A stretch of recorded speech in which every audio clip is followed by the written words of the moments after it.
Only do what is in my job title? Fine. Good luck paying employees. Part 2. Skip ahead a few months. We now have a new warehouse manager and someone in the warehouse for something up in inventory by sending a bunch of materials to the wrong job with no records of it being shipped. We are talking $500,000 fraud up here.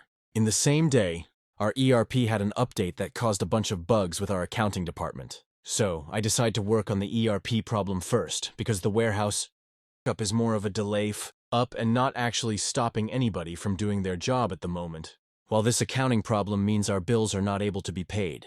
You can guess what kind of issues we will have if bills are not paid. The ERP bugs turn out to be quite big and numerous, so it ends up taking me a couple days to figure out, but I fix it before any bills are actually due, and decided to take lunch a little early to celebrate a victory. Crisis averted. New warehouse manager storms into my office after I get back from lunch and is livid.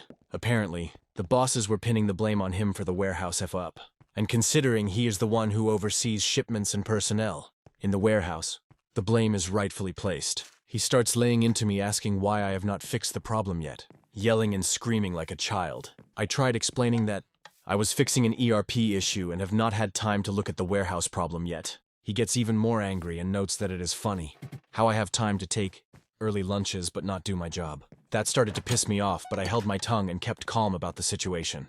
He then ordered me to only do what is in my job title and to leave the ERP bullshit to the people competent enough to handle it, as he put it. Since this guy was technically my supervisor, I had no choice but to obey. I asked him to send me that in writing, and he snarks and storms back into his office. 5 minutes later, I get an email stating that under no circumstances am I to work on anything related to ERP unless it involves inventory. I do nothing but inventory from that point forward, knowing damn well that we would be essentially coasting until we hit a problem that I would refuse to fix. Sure enough, not even a week later I get an email from HR that some sort of bug in the ERP system was preventing them from accessing payroll to pay employees this week. I reply an apology that I am no longer able to work on ERP bugs due to supervisor and to refer to the ERP system help guide for further assistance. I knew the help guide was not going to help her in the slightest, but it was no longer my problem, so I was not going to deal with it. Skip a few days later to Friday. I checked my bank account in the morning before getting to work and laughed, because there was no money deposited.